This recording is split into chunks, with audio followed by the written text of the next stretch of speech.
राम नारायण राम. तुम्ही नेहमी पाहिले असेल की देवाच्या समोर मातापित्यांची मूर्ती ठेवली जाते.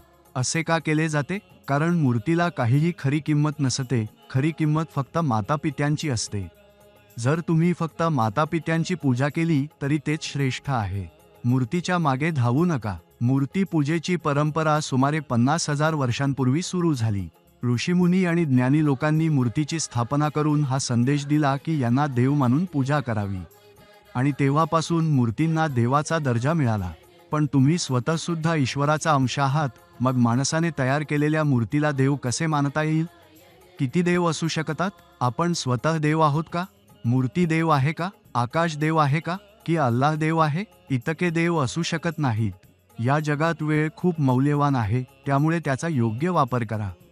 मूर्तीपूजेसाठी वेळ घालवण्याऐवजी नैसर्गिक विचार आणि जीवनातील खऱ्या मूल्यांचा स्वीकार करा. तुम्ही ज्या मूर्तीची पूजा करता ती कधी तुमच्या दारावर आली आहे का? तिने कधी विचारले आहे का की तुमची समस्या काय आहे, तुमचे दुःख काय आहे? तुमच्या जीवनात निसर्गाचे नियम स्वीकारा. मातापिता हेच खरे विवेक आहेत, खरे धर्म आहेत, खरे निसर्ग आहेत आणि तेच आपले खरे देव आहेत. तुम्ही जेव्हा झाडांवरून फुले, फळे किंवा कोणतीही गोष्ट घेत असाल तेव्हा आधी त्यांना नमस्कार करून परवानगी घ्या. आज धर्म हा एक व्यापार बनला आहे. राजकीय पक्षांनी धर्माला व्यवसायात रूपांतरित केले आहे.